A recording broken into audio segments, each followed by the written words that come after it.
Hola, ¿qué tal? Bienvenidos a su noticiero Infovine, un programa el cual brinda información de confianza a todos nuestros televidentes. Gracias a nuestro equipo de reporteros integrados por Diana Pacheco Sánchez, Potrero Amaro Amelie Jocelyn, Claudia Cecilia González López y su servidor Rafael Hernández Gutiérrez.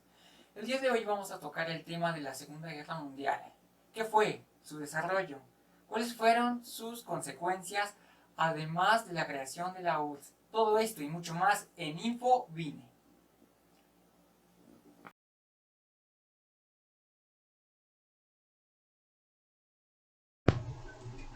Un régimen totalitario o totalitarismo fueron aquellos que estuvieron en su gran apogeo en los años 1930 después de la Gran Depresión. Es un tipo de régimen político todopoderoso y se caracteriza por odiar la democracia, ya que ésta cuestiona el monopolio. Sin embargo, esta misma es utilizada para ascender el poder.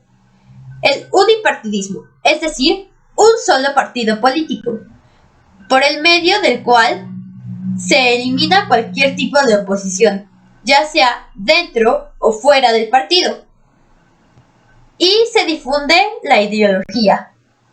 Además, este partido se empieza a confundir con el Estado, ya que el Estado puede proporcionarle recursos al partido y viceversa. El control. A partir de este único partido político es que se controla la población, a partir de la creación de organizaciones de afiliación con el cual se puede tener controlada a la población. Y no puede haber vida fuera de las organizaciones del partido. El culto al líder.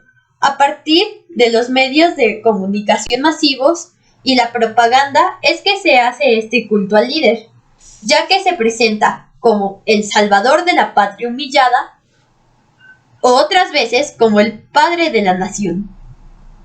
La colectividad. La colectividad frente al individualismo.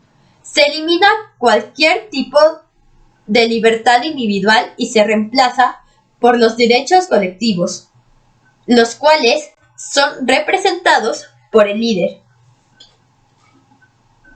Este tipo de régimen se clasifica según la ideología, ya sea fascista o estalinista. El régimen fascista se caracterizó por odiar los movimientos obreros, ser racista, xenófobo y por el nacionalismo exacerbado, mientras que el estalinista se caracterizaba por el universalismo marxista. También eran racistas y xenófobos y odiaban al fascismo, ya que cada una de este tipo de régimen político, si bien en cuanto a ideologías eran bastante distantes, en cuanto al método que utilizaron, eran bastante cercanos, eran regímenes totalitarios. El fascismo se dio en Italia y en Alemania. En Italia con Mussolini y en Alemania con Hitler, mientras que el estalinismo se dio con Stalin en la Unión Soviética. Ahora hablaremos sobre la Segunda Guerra Mundial. Se sabe que este fue un gran conflicto histórico en donde se vio mucho dolor, en especial para los judíos. Todo empieza con diferentes problemáticas como lo son el pensar que los judíos querían gobernar a los alemanes. Y bueno, la lógica alemana fue que mejor ellos gobernarían. Pero vaya, ¿qué va de que yo te quiera gobernar a que te tome como un preso? Y sí, todo este dolor se vivió en el Holocausto. También existía el que no se estaba de acuerdo con los tratados de Versalles. Recordemos que en esto se marca que Alemania es la única culpable por la Primera Guerra Mundial. Pero exactamente todo comienza el 1 de septiembre de 1939, cuando Hitler ordenó la invasión hacia Polonia, ya que un día antes, media docena de miembros de la escuadra de protección fingieron ser alborotadores polacos, que tomaron la emisora de radio de Wellesley, lanzando proclamas contra Hitler y el Tercer Reich. Pero Hitler no tomó en cuenta que días después de su gran invasión hacia Polonia, Bretaña y Francia declararían la guerra a la Alemania nazi. La Segunda Guerra Mundial se toma en cuenta tres partes o tres fases. La primera etapa comienza con la llamada Guerra Relámpago, en la cual el 9 de abril de 1940 se conquista Dinamarca, en especial Noruega, con el propósito de apropiarse de su petróleo e hierro sueco. Continuando, Hitler sorprende a Francia mediante su Blitzkrieg, el cual es una técnica militar que requería de la concentración de armas ofensivas. Hitler hizo una invasión a Inglaterra en agosto de 1940, por medio de un bombardeo masivo de la Luftwaffe, la Fuerza Aérea Alemana, de los puertos, las bases navales y militares británicas. En la segunda etapa es cuando esto toma un valor de guerra mundial, ya que en diciembre de 1941 se unió la Unión de Repúblicas Socialistas Soviéticas, Estados Unidos y Japón. La confrontación bélica se desarrolla en tres partes. En Rusia, por la invasión alemana a este país. En el Océano Pacífico, donde se enfrentan Japón y Estados Unidos. En el norte de África, Italia, Francia y Bélgica, con el enfrentamiento entre italianos y alemanes contra británicos y norteamericanos. En la última etapa cambió definitivamente el curso de la guerra, y las ofensivas de los aliados fueron las que obligaron a los alemanes a replegarse y adoptar una estrategia para los que no se habían preparado: frenar el avance del adversario. Además, durante este último periodo, los países occidentales utilizaron dos nuevos tipos de acciones que hicieron disminuir mucho la resistencia alemana. En primer lugar, se generalizaron los bombardeos masivos sobre las ciudades alemanas. Por otro lado, las acciones de resistencia en los territorios ocupados por los nazis se intensificaron y ayudaron a gran medida a desorganizar y desmoralizar a los ocupantes. Cabe destacar que aquí es donde se lanzan las dos bombas atómicas. La primera es lanzada el 6 de agosto en Hiroshima. 2 días después, la URSS declaró la guerra a Japón. El 9 de agosto fue arrojada otra bomba atómica sobre Nagasaki y al día siguiente, Tokio comunicó sus propósitos de rendición que se firmó oficialmente el 2 de septiembre de 1945. Continuando con el tema de la Segunda Guerra Mundial, tocaremos el tema del Holocausto judío. El partido nazi se fundó bajo las bases ideológicas de que las personas estaban determinadas por su raza y como tal, existían unas razas superiores y otras inferiores. La raza aria era considerada como la raza dominante, mientras que los judíos eran vistos como los inferiores. Desde su llegada al poder, los nazis emprendieron una campaña de discriminación contra los judíos, que fue escalando progresivamente. Como ya se comentó antes, esto empieza con la invasión hacia Polonia en 1939. También inició una campaña de persecución mucho más radical contra aquellos considerados como inferiores, un concepto que no solo abarcaba a la población judía, sino a los gitanos, discapacitados, testigos de Jehová, homosexuales y comunistas. En ese mismo año surgieron los guetos, que fueron barrios donde se confinaban a los judíos, con el objetivo de incrementar su aislamiento y su segregación. Sin embargo, la campaña de exterminio nazi comienza con la Operación Barbarroja, con la cual se planeó la invasión de la Unión Soviética de la mano de escuadrones que realizaban asesinatos masivos a medida que los nazis ganaban terreno. Durante ese año se introdujeron las primeras cámaras de gas en donde se sabe que cabían 6.000 personas. A medida que cercaban al Reich, los colaboradores de Hitler comenzaron a destruir la evidencia de sus campañas de exterminio a través de la evacuación de prisioneros y la demolición de cámaras de gas. Los soviéticos cercaron a Alemania y Hitler, acorralado, se suicidó el 30 de abril de 1945. El partido nazi anunció su derrota una semana después y Berlín fue tomada por los aliados.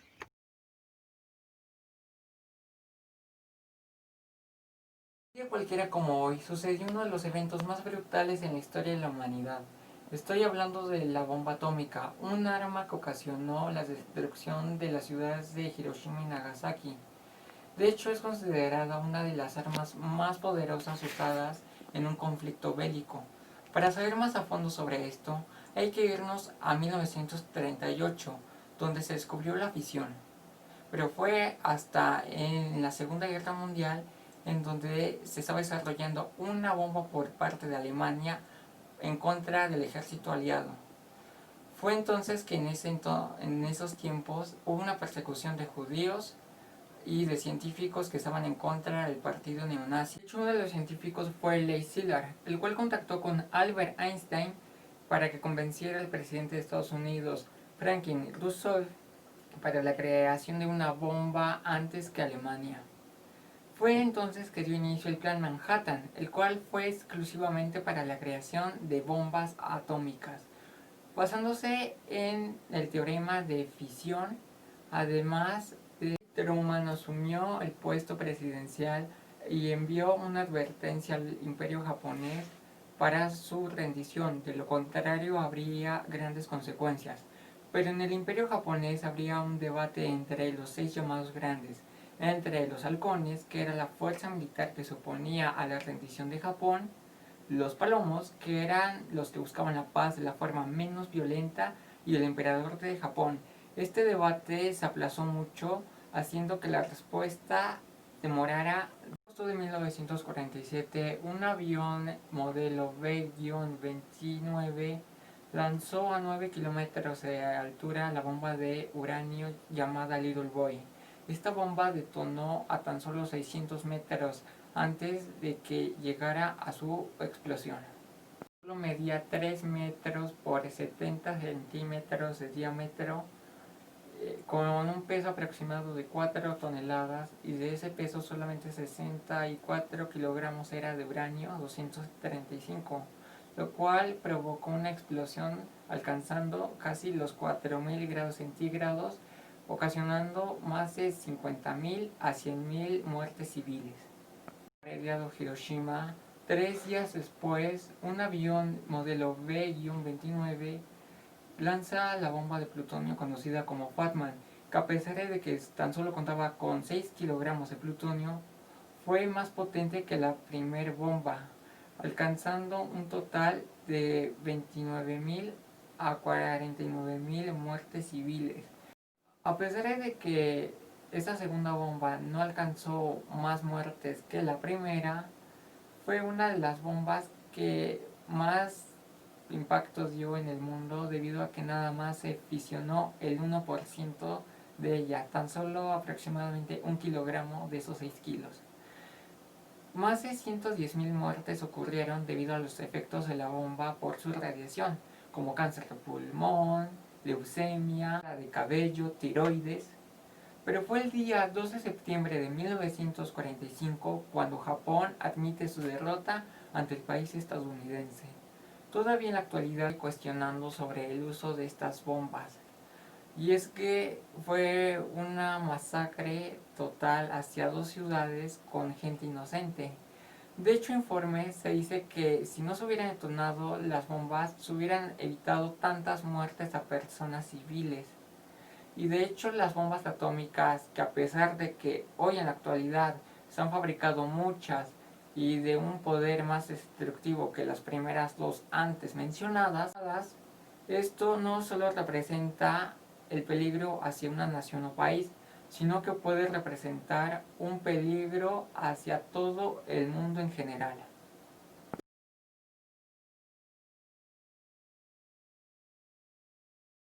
En 1945 las Naciones Unidas estaban en ruinas. La Segunda Guerra Mundial había terminado y el mundo quería paz. Representantes de 50 países se reunieron en San Francisco en la Conferencia de las Naciones Unidas sobre Organización Internacional para redactar la Carta de las Naciones Unidas, creando una nueva organización, las Naciones Unidas. La carta fue firmada el 26 de junio de 1945 por los representantes de los 50 estados. Polonia, que no estuvo representada, la firmó más tarde y se convirtió así en uno de los 51 estados miembros fundadores. La Organización de las Naciones Unidas, o simplemente las Naciones Unidas, la mayor organización internacional existente, empezó a existir oficialmente el 24 de octubre de 1945. 70 años después, las Naciones Unidas mantienen la paz y la seguridad internacionales. Fomentan relaciones de amistad entre las naciones, ayudan a las naciones a trabajar unidas para mejorar la vida de los pobres, vencer el hambre, las enfermedades y el analfabetismo, y fomentar el respeto de los derechos y libertades de los demás. Servir como centro que armonice los esfuerzos de las naciones por alcanzar estos objetivos comunes. Y ahora, sus estados miembros fundadores trabajan juntos para combatir el cambio climático. Paz, dignidad e igualdad en un planeta sano.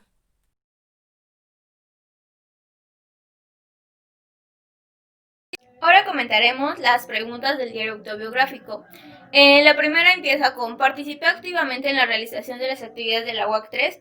Yo considero que sí, ya que al estar trabajando en equipo se siente una mayor presión, ya que se debe de cumplir con cierta parte para que el trabajo esté completo y todos tengamos una calificación aprobatoria. ¿Establecí un clima de cordialidad y confianza en la realización de las actividades? Considero que sí, ya que nosotros tenemos un grupo de WhatsApp en donde nos ponemos de acuerdo para todos los trabajos que vamos a realizar, a quién le toca qué parte, y si tenemos dudas, entre todos nos las aclaramos o tratamos de pedir ayuda o buscamos soluciones entre nosotros. El hecho de pensar en el Holocausto me causa terror, pensar que tantas personas sufrieron solo porque alguien creyó que era superior, porque alguien creyó que alguien valía menos.